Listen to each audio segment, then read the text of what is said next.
Ensemble dans le psaume 46 et nous allons découvrir vraiment un principe très puissant qui appartient au royaume de Dieu, qui appartient à l'Église du Seigneur, parce que l'Église est dans le royaume. Amen. Alléluia. Et ça, vraiment, enfants de Dieu, c'est très important de découvrir cette vérité que nous appartenons au royaume de Dieu.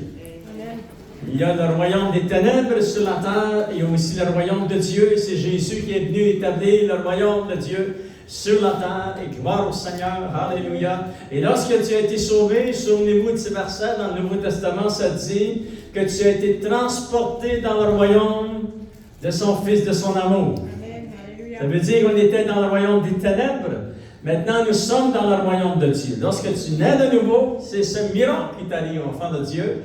Et regardons un principe très puissant qui appartient au royaume de Dieu, mais qui se manifeste pour nos maisons, nos foyers, les enfants de Dieu, l'Église du Seigneur. Alléluia. Et nous allons découvrir ensemble, enfants de Dieu, comment Dieu domine sur toutes choses, sur toutes circonstances, sur tout. Il travaille pour répondre à toutes les prières que nous avons, nous faisons monter devant lui. Dieu travaille à travers les circonstances qui nous entourent, à travers notre pays, vos pays, gloire au Seigneur. Dieu est souverain sur tout, enfants de Dieu. Et on lit dans le psaume 46, et lorsqu'on va le lire, on puisse vraiment saisir chaque verset. On va commencer au verset 2, il est dit ceci, enfants de Dieu, le psaume 46, oui, là, je suis dans Isaïe, je ne suis pas à bonne place, psaume 46, je suis arrivé, amen, gloire au Seigneur. Psaume 46, verset 2, il est dit, Dieu est pour nous un refuge et un appui. Il est un secours qui ne manque jamais dans la détresse. C'est pourquoi nous sommes sans crainte quand la terre est bouleversée. Cette planète est bouleversée. Mais nous sommes sans crainte. Parce que vous n'êtes pas dans le royaume des ténèbres, vous êtes dans le royaume de Dieu. N'oubliez pas ça, frère. Dieu est notre bouclier, notre défense. Il est dit, c'est pourquoi nous sommes sans crainte quand la terre est bouleversée et que les montagnes chancellent au cœur des mers. Quand les flots de la mer mugissent et écument, se soulèvent jusqu'à faire trembler les montagnes. Dans le ciel, dans le royaume de Dieu, il est un fleuve. Donc, les courants réjouissent la cité de Dieu. Et ça, c'est très important. Pour nous, enfants de Dieu, il est un fleuve. Mais Dieu est au milieu de ce fleuve. Regardez, il est un fleuve, donc les courants réjouissent la cité de Dieu. Le sanctuaire de demeure du Très-Haut. Dieu est au milieu d'elle, de ce fleuve. Elle n'est point ébranlée. Dieu la secourt dès l'aube du matin. Les nations s'agitent. Et on la voit de nos yeux chaque jour, chaque semaine. Ils sont agités, mais beaucoup d'agitation. Les nations s'agitent, des royaumes s'ébranlent. Il fait entendre sa voix. Dieu fait entendre sa voix. La terre se fond d'épouvante. L'Éternel des armées est avec nous. Le Dieu de Jacob est pour nous une autre retraite. Venez contempler les œuvres de l'Éternel, les ravages qu'il a opérés sur la terre. C'est lui qui a fait cesser les combats jusqu'au bout de la terre. Il a brisé l'arc, il a rompu la lance, il a consumé par le feu les chars de guerre. Arrêtez et sachez que Dieu nous dit, arrêtez et sachez que je suis Dieu. Dieu domine sur les nations, je domine sur la terre. L'Éternel des armées est avec nous. Le Dieu de Jacob est pour nous une autre retraite. Alléluia. Seigneur, nous voulons te remercier. Nous savons que cette planète est bouleversée, que ces nations ne savent où aller, Seigneur. Mais nous restons attachés à la parole. Alléluia. Et au principe du royaume de Dieu, Seigneur, oh Dieu. Et comme tu le dis ici, tu dis à ton Église, il y a tes enfants, il y a ton peuple, tous ceux qui t'ont accepté dans les dernières semaines, dans les derniers jours, ceux qui t'accepteront dans les jours, les mois qui s'en viennent. Seigneur, tu nous dis, arrêtez et sachez que je suis Dieu. Et Seigneur, nous voulons nous apprendre nous-mêmes personnellement à arrêter nos craintes, arrêtez de regarder autour de nous, de regarder à toi, Seigneur. Arrêtez et savoir que tu es Dieu, que tu domines sur toutes choses, Seigneur, oh Dieu. Je te demande au nom de Jésus que tu puisses nous révéler les principes de la parole de Dieu. C'est très puissant, ce que le royaume de Dieu contient, Seigneur, et tu as disposé du royaume de Dieu en notre faveur. Je te demande au nom de Jésus que tu puisses bénir ton Église, et au nom de Jésus, nous t'avons prié. Amen, à lui soit la gloire. Alléluia. Écoutez bien, qu'est-ce que ça veut dire le mot domination? Dieu dit, je domine sur tout. Alléluia. Qu'est-ce que ça veut dire le mot domination? Le synonyme du mot domination veut dire ceci. Dieu a toute autorité sur tout. Il est omnipotent. Ça veut dire aussi qu'il a pouvoir sur toutes choses. Que sa puissance est au-dessus de tout ce qui nous entoure, tout ce que nous voyons et tout ce que nos pays peuvent nous montrer. L'omnipotence de Dieu, c'est-à-dire que Dieu est tout-puissant au-dessus de tout. Alléluia. Et vous souvenez toujours de Genèse chapitre 17, versets 1, 2, 3. Lorsque Dieu a parlé à Abraham, il lui a dit ceci. Je suis le Dieu tout-puissant. Alléluia. Ne crains point, le Seigneur va prendre soin de tes situations, il va prendre soin de tes besoins. Et le Seigneur, lorsqu'on a commencé cette année, et on va terminer cette année dans la victoire, enfant de Dieu. Alléluia. Et c'est très important que les révélations de la parole de Dieu viennent ici dans notre cœur, parce que la foi que vous avez en vous, elle est activée par les révélations de la Bible. Amen. Fait que la parole de Dieu, le christianisme, c'est quoi? C'est la prière, c'est le Seigneur Jésus, c'est le royaume de Dieu, c'est la Bible aussi, enfant de Dieu. C'est pour ça qu'on doit recevoir les révélations de la parole de Dieu. Alléluia. C'est vraiment une clé très importante du royaume de Dieu. Le Seigneur, enfant de Dieu, nous a donné cette révélation afin qu'on puisse réaliser que lorsque nous, on est incapables, lorsqu'on est impuissant devant les situations, lorsqu'on prie et puis qu'on reprie et qu'on reprie de nouveau, c'est ça qu'il faut faire. Découragez-vous pas, enfant de Dieu. Vous ne descendez pas vos bras, vous continuez à crier au Seigneur, vous continuez à garder la foi dans votre cœur. Alléluia, parce que votre Dieu, c'est lui qui domine sur toutes choses. C'est lui qui a créé cette planète et notre pays ici au Canada, c'est Dieu qui a permis qu'il existe. Et tous les pays du monde, c'est Dieu qui a permis. Vous savez, on écoute les gens des nations, puis c'est comme si ça les appartient. Non, ça appartient à Dieu. Et nous appartenons au Seigneur. Alléluia. Laissons-nous pas influencer par les philosophies de ce monde parce que c'est très loin de Dieu. Restons dans la parole de Dieu. Maintenant, enfants de Dieu, ce matin, j'aimerais prendre quelques instants pour vous montrer un exemple. Je l'avais dans le Nouveau Testament, je l'ai dans l'Ancien Testament, et là, je n'avais trop, je suis obligé de tout prononcer ça. Parce que vous allez rester ici jusqu'à 10 heures. Ce soir. Ça fait que, en condensant, enfant de Dieu, on va prendre l'exemple dans l'Ancien Testament, dans 1 Roi, chapitre 17. Alléluia. Et nous prenons l'exemple du prophète Élie, enfant de Dieu. Alléluia. Maintenant, pour se placer dans le contexte, nous savons que le prophète Élie était un homme de Dieu et qu'il a vu la puissance de Dieu dans sa vie, qu'il a terminé sa vie par l'enlèvement. Amen. Fait que, soyez pas surpris que si on termine nos vies par l'enlèvement de l'Église. Alléluia, parce que Jésus est proche, enfant de Dieu. Et vraiment, Élie le prophète est vraiment un exemple pour l'Église aujourd'hui, enfant de Dieu. Et à ce temps-là, il y avait ceux qui dirigeaient le pays d'Israël étaient à Achab et sa femme Jézabel. Et ces gens-là s'étaient éloignés de Dieu avec une accélération épouvantable. C'était éloigné de Dieu. Et puis on va emmener le peuple de Dieu à s'éloigner de Dieu. Ils avaient passé des lois pour que le peuple puisse vivre dans le péché, etc. Mais Élie, lui, il est resté attaché à Dieu. Il a dit, mon Dieu est mon Dieu.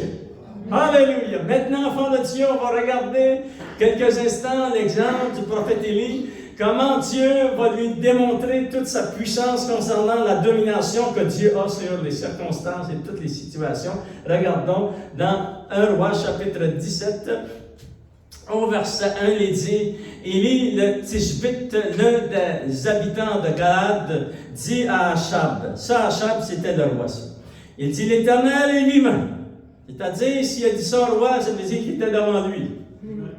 Et nous savons qu'après qu'Élie va déclarer ce que nous allons lire, il a mis des années, son armée contre Élie le prophète pour aller de royaume en royaume, faisant signer vraiment des signatures aux autorités de ces pays-là, savoir si Élie se cachait dans leur pays. C'était vraiment là. Vous pourrez lire 1 Roi chapitre 17, 18 et 19, enfants de Dieu, vous allez tout découvrir ce qui s'est passé là. Et là, il était devant le roi Achab, qui était loin de Dieu. Il dit, l'Éternel est vivant, le Dieu d'Israël, donc je suis le serviteur. Il n'y aura ces années-ci ni rosée, ni pluie, sinon à ma parole. Et là, il est parti. tu sors du palais parce que ça y est le problème. Amen. Et j'ai dit verset 2. Et la parole de l'Éternel fut adressée à Élie. Et après que Élie a eu parlé sous l'onction de Dieu, puis Dieu lui a dit ceci. Pars d'ici, dirige-toi vers l'Orient et cache-toi près du torrent de Kérit, qui est en face du Jourdain. Tu boiras de l'eau du torrent et j'ai ordonné au corbeau de te nourrir là. Il partit et fit selon la parole de l'Éternel. Il alla s'établir près du torrent, parce qu'au torrent il y avait de l'eau qui coulait. Amen. C'est-à-dire de Kérit qui est en face du Jourdain. Les corbeaux lui apportaient du pain et de la viande le matin et du pain et de la viande le soir. Et lorsqu'il avait mangé son repas le matin, le soir, au moins le midi aussi, il buvait de l'eau du torrent. Mais au bout d'un certain temps, le torrent fut à sec, car il n'était point tombé de pluie dans le pays.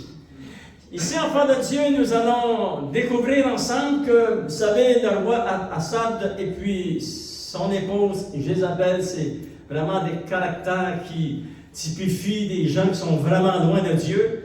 Et le prophète Élie, lui, il était attaché au Seigneur, il est resté attaché à Dieu. Et là, Dieu va lui démontrer sa domination. Parce que Dieu domine sur toutes choses.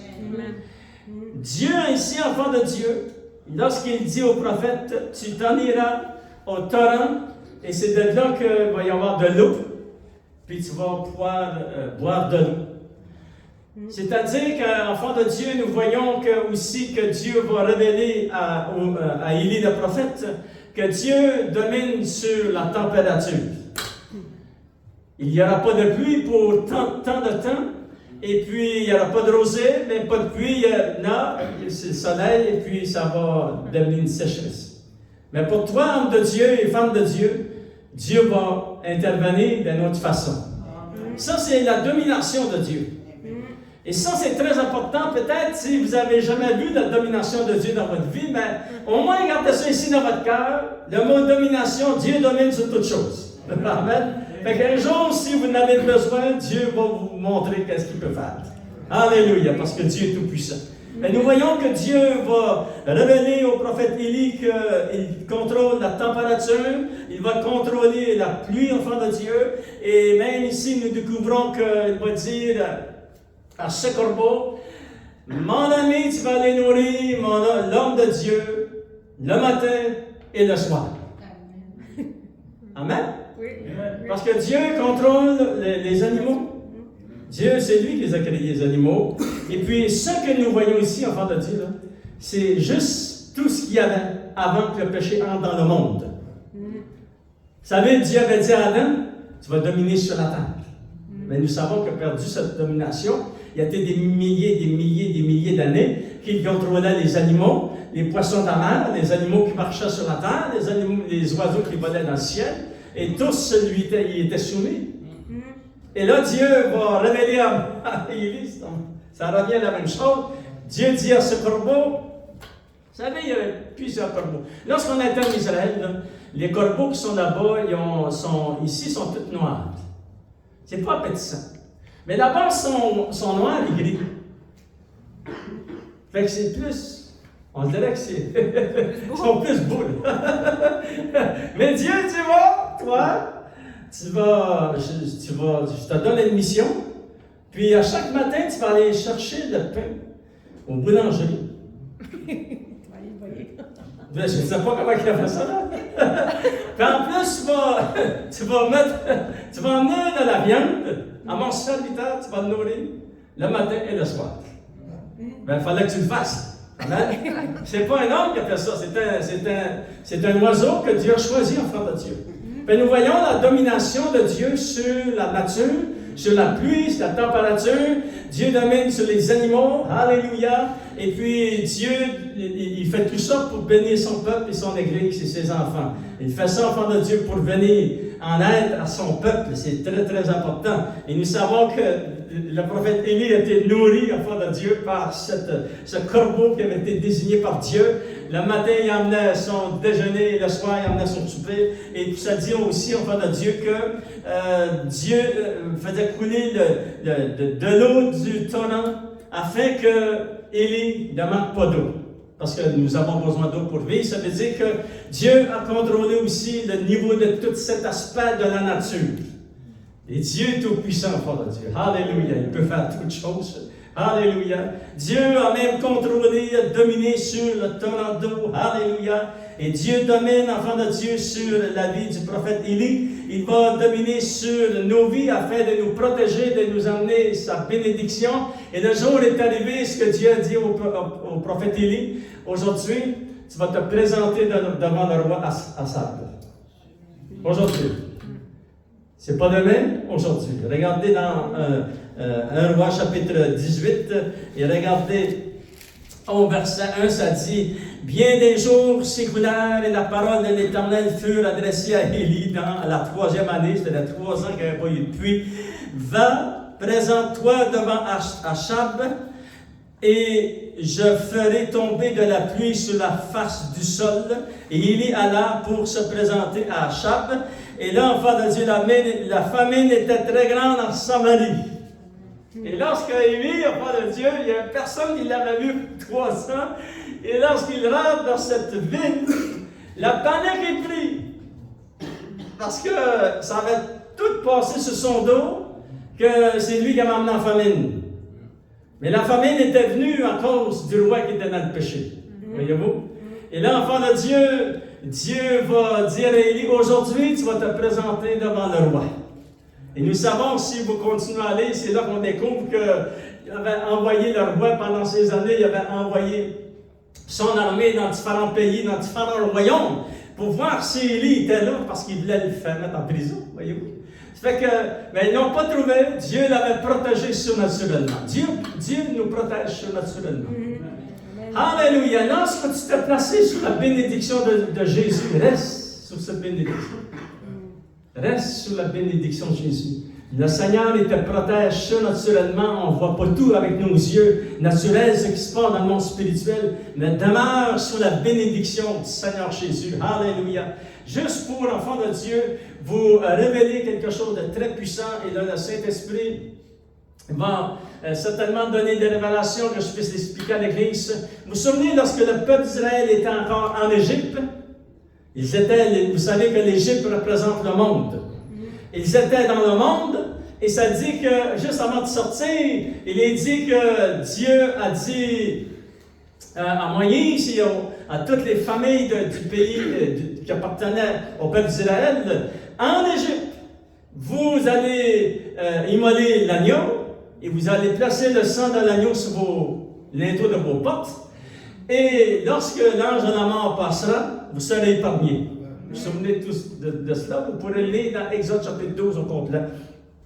Mais ça dit, enfant de Dieu, après cette action très puissante, qui représente pour nous, enfants de Dieu, dans le Nouveau Testament, parce que c'était juste l'ombre des choses qui allaient s'accomplir en Jésus. Jésus est le vrai agneau de Dieu. Et son sang a été répandu sur nous. Alléluia. Et nous sommes sous une protection très puissante. Alléluia. Et le peuple d'Israël est sorti du pays d'Égypte après cette action puissante. Lorsque le sang de l'agneau était placé sur les linteaux de leur porte, ils sont sortis de ce pays. Ils se sont dirigés vers la montagne du Sinaï. Et pendant 40 ans, Dieu a activé toute sa puissance. son contrôle sur la domination du désert, qu'il les a nourris pendant 40 années. C'est beaucoup, sans enfant de Dieu. Si tu n'as pas de jardin et tu n'as pas d'eau dans un désert, c'est très sec. Et puis pourtant, ils ont eu de l'eau. Dieu avait envoyé le rocher qui s'appelait Christ, et de ce rocher coulait vraiment un torrent d'eau, enfant de Dieu, encore une autre fois. C'est un autre exemple que Dieu nous donne de sa domination sur la nature, tout ce qui nous entoure. Alléluia. Et à cause du sang de l'agneau, ils ont entré dans une vie de bénédiction. Je suis certain qu'ils ne les avaient jamais pensé à ça. Alléluia. Dieu les a bénis, enfants de Dieu, toutes ces 40 années qu'ils étaient dans le désert. Gloire au Seigneur. Dieu a montré sa puissance et sa gloire. Et ici, enfants de Dieu, le prophète Élie se présente devant Achab. Et, alléluia, mais nous savons que lorsqu'il se présente devant le roi, même ils étaient à la recherche encore d'Élie. Après 3 ans, ils cherchaient encore Élie. Et finalement, il rencontre le roi Achab, puis il va lui dire ceci. Regardez, enfants de Dieu. Ça dit, verset 16, 1 roi, chapitre 18, verset 16, Abdias étant allé à la rencontre d'Achab. Abdias était un homme de Dieu qui avait protégé les prophètes de Dieu à cette époque, mais il était au service du roi. Et là, il rencontre le roi Achab, il l'informe de la chose, et Achab se rendit au-devant d'Élie. À peine Achab aperçut-il Élie, qui lui dit, « Est-ce toi qui jettes le trouble en Israël? » Et Élie dit, « Non, mon ami, c'est pas moi qui jette le trouble, c'est toi qui m'amène le trouble dans le pays. » Et là, Élie va le mettre au défi. Rassemble tous tes faux prophètes, et vous allez faire un autel, vous allez voir qui est le Dieu d'Israël. Nous savons toute l'histoire, vous allez pouvoir le relire, enfants de Dieu. Et ça dit, enfants de Dieu, que les faux prophètes sont venus. Ils ont fait les autels, fait des légions sur leur corps, etc. Leur Dieu n'a pas répondu. Et ça dit que lorsque Élie a fait faire l'autel, que le feu de Dieu est descendu. Alléluia! Et là, enfant de Dieu, regardez la réaction. Verset 37, ça dit, « Réponds-moi, Éternel, réponds-moi, c'est le prophète Élie qui prie, afin que ce peuple reconnaisse que c'est toi, Éternel, qui est Dieu, et que c'est toi qui ramène leur cœur. » Et le feu de l'Éternel tomba, consumant l'Holocauste. Alléluia. Et verset 39, ça dit, « Quand tout le peuple vit cela, ils tombèrent sur leur visage, et dire, c'est l'Éternel qui est Dieu, c'est l'Éternel qui est Dieu. » Et là, il y avait comme une repentance. Et ça, c'est merveilleux. Alléluia. Mais Dieu avait dit au prophète, tu vas te présenter devant le roi, et aujourd'hui, la pluie va tomber du ciel. Ça arrivé toute une journée, ça. Qu'est-ce qu'on voit ici, ça arrivé dans une journée. Ouais, ça, c'est la puissance de Dieu, enfant de Dieu. Juste pour nous dire comment Dieu domine sur toutes choses. Et l'enfant de Dieu, Dieu a fait descendre le feu. Et aussi, regardez ça, il faut qu'on regarde ça, enfant de Dieu, pour quelques instants, c'est très puissant. Moi, je me dis, Seigneur, wow! Il dépasse les attentes du prophète Élie, c'est certain, de son serviteur, du roi Achab aussi. Regardez, enfant de Dieu, on va lire ensemble. C'est dans 1 roi, chapitre 18, verset 41. Ça dit, Élie, parce que Achab était là, était venu avec ses faux prophètes, etc. Et puis, les gens ont crié à l'Éternel Dieu parce que le feu de Dieu était descendu. Regardez au verset 41, la journée n'était pas terminée encore. Et ça dit, et Élie dit à Achab, monte, mange et bois, car il se fait un bruit qui annonce la pluie. Et Achab monta pour manger et pour boire. Mais Élie monta au sommet du Carmel et se penchant contre terre, il mit son visage entre ses genoux. Et là, le prophète Élie va prier, enfant de Dieu. Et il dit à son serviteur qui était avec lui, monte, regarde du côté de la mer. Et le serviteur monta et regarda du côté de la mer et il n'y avait rien. Élie dit, cette fois, retourne. Parce qu'il continue à prier, enfant de Dieu. Et à la 7e fois, regardez, ça dit, et il dit, voici un petit nuage qui s'élève de la mer et qui est comme la paume de la main d'un homme. Et il dit, monte et dit à Achab, attelle et descends afin que la pluie ne te surprenne pas, ne t'arrête pas. Parce que ça faisait trois années qu'il n'y avait pas eu aucune pluie avant de Dieu. Mais pour le roi Achab, il ne connaît pas les choses de Dieu. Il avait dit, il n'y a pas de pluie, il y a un petit nuage, c'est pas plus gros qu'une pompe de main d'un homme, c'est pas beaucoup, ça va de Dieu. Et là, finalement, au moins, il a écouté le prophète Élie. Le prophète Élie dit, monte sur ton char et pars.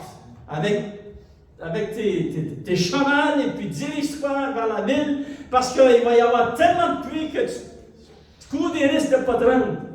Fait que, il y a un bon conseil qu'il lui donnait, et ça dit, enfant de Dieu, ça dit, verset 44, ça dit, à la 7e fois, il dit, voici un petit nuage, et là, attelle et descend afin que la pluie ne t'arrête pas. Et ça dit au verset 45, en peu d'instants, le ciel s'obscurcit par les nuages, et le vent s'établit, il y eut une forte pluie. Achab monta sur son char et partit pour Jériel.